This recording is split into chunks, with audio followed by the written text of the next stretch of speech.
당신은 일일 몇 강 하고 계십니까? 어제도 1강, 오늘도 1강. 김경래의 최강 시사 아니겠습니까? 하하하하하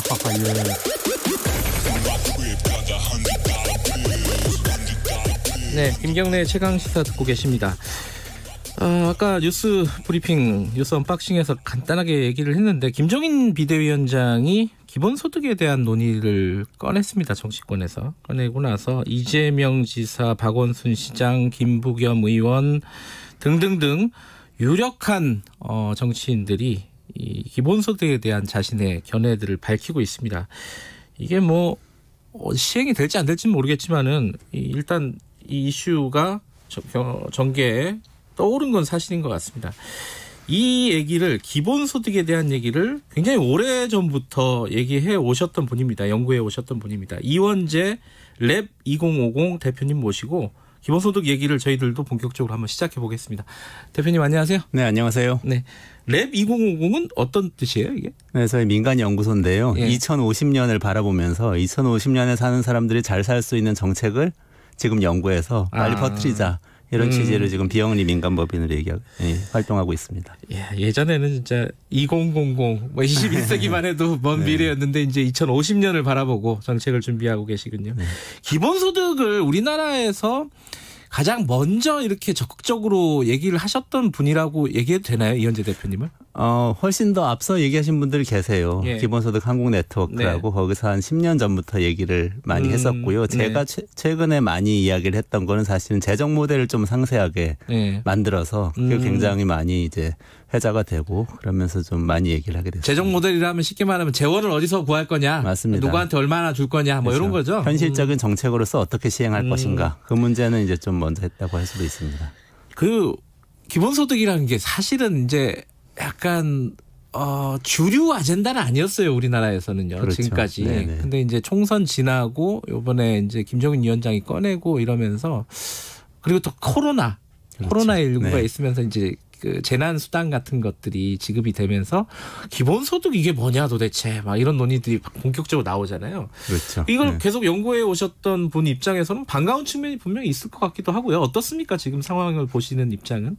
반가운 마음보단 간담이 서늘한 측면이 커요. 그래요? 어떤 왜냐하면 2016년부터 제가 좀 이렇게 될 것 같은 느낌이 들긴 했거든요. 2016년에 알파고가 한국에 와가지고 서울 한복판에서 이세돌 기사하고 대국해가지고 이겨버렸잖아요. 인공지능이 인간을 이긴 거죠. 최고봉인데 인간 중에서. 그러면서 사람들이 이런 인식을 갖게 된 거죠. 로봇이 인간보다 더 나을 수도 있겠구나. 인간의 노동이라는 게 필요 없을 수도 있겠구나. 이런 인식이 퍼지면서 그때부터 이제 그럼 노동 없는 세상에서 우리는 어떻게 살지? 이런 인식이 이제 시작이 된 거예요. 그래서 이게 계속 가면 언젠가는 기본소득이 정치 이슈가 되고 대선 아젠다가 되겠구나 이런 생각을 했는데요. 간담이 서늘한 측면은 뭐냐면 이게 이제 좀 있다가 올 줄 알았던 거죠. 시간이 너무 빨리 왔다. 그렇죠. 시점이. 네네. 그 인간의 예를 들면 지금 코로나19 사태 이후에 전 세계적으로 벌어지는 일을 보세요. 미국에서 한 달 동안 신규 실업수당 신청 건수가 2천만 건, 3천만 건 뭐 이렇게 되죠.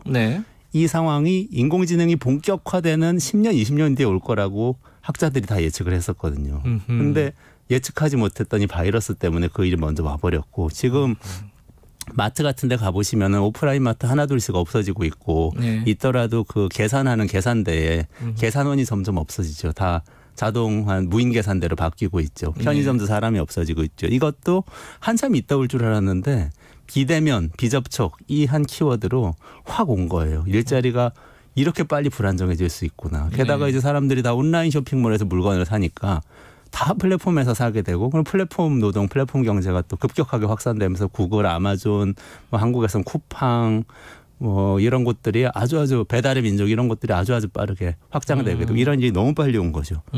빠른 대책이 필요하겠다 이런 생각이 좀 듭니다. 그 논의가 지금 정치권에서 시작이 됐지만은 현실적으로도 경제적으로도 산업적으로도 지금 필요한 시점이다. 본격적인 논의가 이렇게 보시는 거예요. 그렇죠. 좀 급해졌죠. 급해졌다. 자, 그러면은 근데 이제 오늘 저희들로서는 또 첫 시간이 그래서 기본소득이라는 개념하고 이게 도대체 왜 필요한 거냐 지금 시점에 이제 일자리가 없어진다 뭐 이런 말씀은 전제로 아까 좀 까시긴 했는데 그런 걸 먼저 설명을 듣고 뒤에 좀 정치권 논의라든가 이런 것들을 좀 진행을 했으면 좋겠어요. 기본소득은 뭡니까 기본소득이라는 게? 그러니까 이게 우리의 상식을 뛰어넘어서 사람들이 깜짝 놀라는데요. 일단 정의를 말씀드리면 보편적이고 조건 없는 소득을 개인에게 정기적으로 보장하는 제도입니다. 그러니까 보편적이라는 건 모든 사람에게. 네. 무조건이라는 거는 그 구직 노력을 하지 않아도 되고 가난하지 않아도 되고 그냥 모든 네. 어떤 경우에도 다 준다는 거죠. 정기적으로 현금을 준다는 거예요. 그게 이제 기본소득제 취지입니다. 일단 기본소득은 개념이 그렇다. 네. 근데 그게 왜 필요하냐? 왜냐하면 그거 없이도 지금까지 잘 살았잖아요. 물론 이제 그 빈부격차도 있고 여러 가지 사회적인 문제는 있지만은 그래도 사회가 지탱하면서 굴러오고 있었단 말이에요. 지금 왜 그런 게 필요하냐? 이런 거죠. 우리가 월급을 받아가지고 살아가는 거를 아주 당연하게 생각하는데 그렇죠. 네. 사람이 그게 일반적이 된 지는 자본주의 체제 들어선 이후고 특히 산업혁명 이후기 때문에 한 200년, 250년밖에 안 됐어요. 그 전까지는 그런 체제가 아니었죠. 그러니까 지금의 체제는 사실은 역사적으로 보면 임시적인 겁니다. 근데 그 체제가 바뀌고 있는 건데 왜 그러냐면은 아까 말씀드린 대로 일자리가 네. 평생 동안 고용돼가지고 30년 동안 쭉 한 직장에서 일한 다음에 그 직장에서 쌓인 돈 가지고 퇴직금 받아가지고 그걸 연금 삼아서 살아가는 거는 그게 우리 다 그렇게 사는 게 정상이라고 생각하는데 지금 20대 중에 그렇게 살 수 있는 사람이 누가 있겠어요. 거의 없습니다. 정말 특권층이죠. 그렇게 살 수 있으면. 일자리 상태가 변한 거죠. 고용 상황이 변해서 이제는 고용에 의지해 가지고 생계를 네. 유지하기에는 너무 불안해요. 그리고 불평등해집니다. 아주 소수만 그렇게 할 수 있고 나머지는 이 일자리 저 일자리 전전하면서 시간제 일자리에서 일하면서 어렵게 살게 되잖아요. 네. 그러니까 이 일자리 문제하고 불평등 문제를 해결을 해야 되는데 이 정책 저 정책을 지난 30년 40년 동안 유럽인이 미국인이 다 해봤습니다. 복지국가라고 하면서 해보고 이것저것 해봤는데 해보니 지금 상황을 보세요. 성공한 데가 어디 있습니까? 전부 다 어렵단 말이죠. 북유럽의 몇 개 나라 정도 좀 성공했다고 할 수 있는데 예외적인 경우인 것 같고 근본적으로 뭘 다시 생각해야 된다 하면서 나오게 되는 거죠. 그럼 어떻게 되냐면 사람이 일한다는 거하고 소득을 벌어서 먹고 산다는 거하고 좀 분리해서 생각해 보자. 왜냐하면은 이미 경제는 너무 성장해가지고 사람의 네. 그 세계의 생산력이 웬만큼 우리 다 나눠 가지면은 먹고 살 수 있어요. 먹고 살 수 있는데 잘 나눠 가지지 않으니까 굶어 죽는 사람이 생기고 불안한 사람들이 생기는 거거든요. 그러니까 그냥 먹고 사는 건 사람의 권리로 한번 생각해서 보장해 보자. 이게 이제 기본소득의 정신이에요. 기본적으로. 근데 이제 현실적으로는 완전히 보장을 처음부터 할 수는 없으니까 이제 이렇게 다른 경로로 한번 접근해 보자고 네. 지금 정치인들이 제안을 하고 있는 겁니다. 자, 이제 이 얘기를 좀 자세하게 하려면은 1시간, 2시간도 부족한 상황이니까 일단 기본 전제는 이렇게 하고요. 지금 최근 논의되고 있는 부분에 대한 대표님의 설명을 좀 들어보면은 조금 더 강론이 생길 것 같아요. 이제 재난지원금 같은 것들이 지급이 되고 나서 2차로 줘야 되니 많이 이 얘기는 이제 현실적으로 논의가 되고 있잖아요. 근데 그걸 넘어서서 기본소득 을 해야 된다. 이 얘기들이 정치권에서 나오고 있습니다. 물론 이제 약간 추상적인 논의 수준이기도 하고요. 김정인 위원장 얘기를 했고 이재명 지사가 적극적으로 한번 논의해 보자. 이렇게 얘기를 하고 있습니다. 그런데 거기에 반대론에서는 그거보다는 전국민 고용보험이라든가 다른 어떤 복지수단, 사회 안전망을 갖추는 게 더 중요하다. 그러니까 기본소득이 어떤 유일한 해답은 아닌 거잖아요. 그죠? 이런 논쟁에 대해서는 어떻게 보고 계십니까? 그러니까 세 가지 갈래가 있어요, 지금. 네. 그냥 편의상 김종인 위원장, 네. 이재명 경기도지사, 네. 그리고 박원순 서울시장 네. 세 분을 이제 캐릭터화해서 얘기를 해보겠습니다. 그럼 쉽고 재밌겠네요. 김종인 위원장이 이렇게 네. 얘기를 했어요. 이제 실질적인 자유가 필요하다. 네. 보수가 이전까지 형식적 자유에 매몰됐는데 실질적 네. 자유를 줘야지. 빵을 사 먹을 수 있다는 게 무슨 소용이 있냐. 주머니에 돈이 없으면 윈도우에 있는 빵도 내 빵이 아닌데 그게 무슨 소용이 있냐. 그건 자유가 아니고 돈이 네. 있어야 자유다. 이렇게 네. 얘기를 했죠. 그게 이제 소득 보장을 해주자는 얘기예요. 실질적 자유가 기본소득의 철학적 네. 배경입니다. 벨기에 빰프레이스라는 학자가 얘기한 거고. 근데 이분이 그 얘기하면서 또 뭘 얘기했냐면 근데 재정 문제 등등해서 이게 굉장히 복잡하니까 청년이나 일자리 없는 사람이나 이렇게 일부 시작하는 것도 괜찮겠다. 이렇게 살짝 흘렸어요. 근데 네. 최종적으로 확실하게 얘기는 안 했죠. 네. 근데 이 흐름은 어디로 갈 가능성이 있냐. 생각해 보면 그럼 청년 기본소득 청년들한테 먼저 보장해 주자. 아니면 뭐 작년처럼 50대 60대 초반 이런 분들처럼 네. 연금 아직 안 나오는데 일자리가 이제는 없을 가능성이 높은 분들 네. 이런 분들 보장 먼저 해줘야 된다. 다시 말해 학자적으로 말하면 노동시장 주변부부터 이렇게 좀 커버해주는 기본소득제를 단계적으로 도입하자. 네. 이렇게 갈 가능성이 있어요. 이재명 경기도지사 뭐라고 그랬냐면은 기본소득은 그런 게 아니고요. 복지에 그런 게 아니고 기본소득은 경제정책입니다. 지금 사람들이 소비를 안 해서 자영업자들이 어려운 게 우리 경제 문제 아닙니까? 그래서 기업도 어려워지고 그러니까 그건 뭐 어려운 사람도 없고 이런 차원에서 할 게 아니고 모든 사람한테 다 줘야 됩니다. 그래야 사람이 돈을 쓰죠. 그리고 평생 보장돼야 계속 쓰죠. 네. 안심하니까 평생 보장 안 하면 다 저축하고 안 쓰죠 또. 이게 이제 이재명 지사 아니에요. 그래서 조금이라도 연간 20만 원, 30만 원. 재난지원금 이번에 준 게 1인당 따지면 한 20만 원 돼요. 평균에서. 네. 가구별로 다 다르지만. 그 정도라도 이제 시작했으니까 계속 주자. 이렇게 시작한 거예요. 그러면 조금 액수를 높여서 나중에 재정이 허락하는 한에서 네. 늘리면 되지 않겠냐. 네. 이게 이재명 경기도지사 아닌데 이거는 진짜 완전한 순수한 기본소득, 보편적 기본소득제로 가는 겁니다. 네. 박원순 서울시장은 뭐라고 그랬냐면 기본소득 지금 그런 거 얘기할 때가 아니고 고용보험을 강화해야 된다. 네. 일하는 사람들이 많이 있는데 일하면서도 실업의 위험 때문에 혜택 못 받는 프리랜서라든지 특수고용직 노동자 이런 사람 너무 많다. 네. 이 사람들 도와주는 전국민 고용보험을 먼저 해야 된다. 이렇게 얘기했는데 이건 일자리 중심 사고예요. 그러니까 이재명 지사가 얘기하는 이 기본소득하고는 좀 거리가 있는 거죠. 일자리를 강화해야 된다. 이렇게 갈 가능성이 높아서 세 개의 담론이 지금 이렇게 찢어지고 있습니다.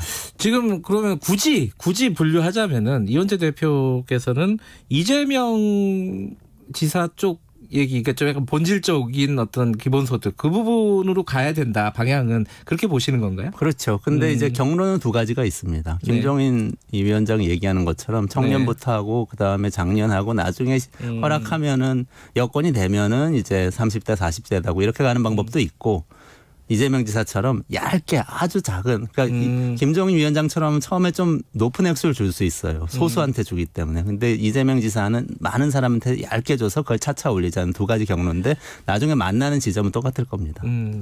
근데 여기서 이제 쟁점들이 좀 몇 가지가 있습니다. 첫 번째 쟁점은 당연히 재원이에요. 이거 돈 주는 거 싫어하는 사람 누가 있겠습니까? 저도 이제 돈 주면 다 좋아하는데 어디서 갖고 올 거냐? 그럼 증세를 할 거냐? 그럼 증세를 하면은 그 조세 저항은 어떻게 할 거냐? 이 꼬리를 무는 질문들이 나옵니다. 이 재원에 관한 요 부분은 어떻게 아까 말씀하셨듯이 재원 문제에 대해서 대표님은 여러 차례 이제 좀 구체적인 안도 내시고 하셨잖아요. 재원은 어떻게 해야 되는 겁니까? 저희가 작년에 연구를 해보니까 세 가지 방법으로 마련할 수가 있어요. 네. 일단 저희는 새로운 세금을 신설하거나 기존에 있던 세금의 세율을 올리는 걸 하지 않고 시뮬레이션을 했습니다. 네. 그러니까 말하자면 본격적인 증세는 안 하는 아니에요. 네. 그럼 첫 번째 뭘 할 수 있냐. 우리나라 소득세 비과세 감면 조항이 굉장히 많습니다. 그래서 사실은 소득을 많이 받는 분들이 혜택을 더 많이 받아요. 신용카드 많이 쓰는 분들이 공제도 더 많이 받거든요. 그렇죠. 그래서 나중에 더 많이 돌려받고 세금 더 깎여요. 이것 때문에 실효세율이라는 게 우리나라에 있는데 실효세율은 전체 소득 중에서 나이가 실제로 세금을 얼마나 납부했냐입니다. 그래서 우리나라 소득 5억 넘고 그러면 42%, 3억 넘으면 40% 소득세율이 되는데 실효세율은 그렇게 안 돼요. 그것보다 뚝 떨어집니다. 비과세 감면 때문에 그런데 비과세 감면 다 없앨 수 있습니다. 그래가지고 그게 한 액수가 추정치에 따라서 70조 원, 80조 원이 돼요. 그것만 해도 전 국민에게 한 달에 한 10만 원에서 15만 원 정도의 기본소득을 1인당 아기들도 다 줄 수가 있어요. 4인 가구로 따지면 60만 원 이렇게 되는 아니죠. 네. 그게 한 덩어리가 있고요. 또 한 덩어리는 지방자치단체나 각종 기금이나 이런 데서 사실은 묶여 있거나 낭비되는 재원이 굉장히 많습니다. 예산 지출한다고 그래놓고 무슨 장학금 예산 1,000억 지출한다 그래놓고 1,000억짜리 재단을 하나 딱 만들고는 장학금을 1년에 10억씩 지출하는 이런 것들 비일비재해요. 사업을 했다고 하는데 사실 하지 않고 기관만 만들어 놓고 거기에 이제 직원 한두 명 월급 받고 이렇게만 돼 있는 거죠. 그걸 그냥 헐어서 만들 수 있는 게 또 3분의 1 정도가 됩니다. 월 10만 원 정도 만들 수 있어요. 그리고 보도블럭 깔고 이런 거 있잖아요. 연말에 막 쓰는 거 그런 거 다 헐어가지고 월 10만 원 정도 만들자는 거죠. 그리고 나머지 한 7, 8만 원은 지금 여러 가지 복지 중에서 다른 서비스나 이런 거 말고 현금으로 나가는 게 있어요. 그리고 소액인 거, 그리고 네. 잠깐 나가는 거. 예를 들면 소액인 거 아동수당이 대표적이고요. 월 10만 원이고, 그리고 이제 기초연금도 뭐 25만 원, 30만 원 소득 수준에 따라서 못 받는 분도 있고, 그런데 이것도 소액입니다. 그리고 또 예를 들면 뭐 6개월 동안 나가는 청년수당 같은 거 있어요. 6개월 나가고 끝이에요. 이런 것들은 그냥 합치자. 근데 합치되 기본소득 액수가 그걸 초과하면 합치자. 네. 이렇게 만들었더니 그것도 한 7, 8만 원 됩니다. 그래서 네. 첫 번째로 말씀드린 소득세 비과세 감면 없애기. 두 번째로 말씀드린 낭비되거나 묶여있는 네. 재정 풀기. 그다음에 세 번째에 복잡한 현금수당 통합하기. 이렇게 세 가지로 월 30만 원을 만들 수 있다. 내년부터 할 수 있다. 이런 연구를 했었습니다. 근데 이제 여러 가지 물을 게 있지만 요거 한 가지는 시간상 아마 요거를 정리하면 끝이 날 것 같은데, 이런 기본소득들을 실시하면은 오히려 지금까지 복지 혜택을 많이 받고 있던 그 계층들이 있지 않습니까? 잘 못 사는 계층들, 저소득 계층이 손해를 보는 거 아니냐라는 게 있고, 또 하나는 이거 전 세계에서 다 실패한 거 아니냐, 핀란드에서도 실패를 인정한 거 아니냐, 기본소득에 대한 실험이, 뭐 이런 질문에 대한 대답을 좀 듣고 싶은데요. 지금 기본소득 가짜뉴스가 난무하고 있어요. 일단 핀란드에서 기본소득제를 실시한 적이 없고요. 연구를 했습니다. 그러니까 실험을 소규모 실험을 했다는 2년 동안 거죠. 소규모 실험을 했고 2년 동안 했고, 그리고 결과는 나왔는데 핀란드의 결과는 이런 거예요.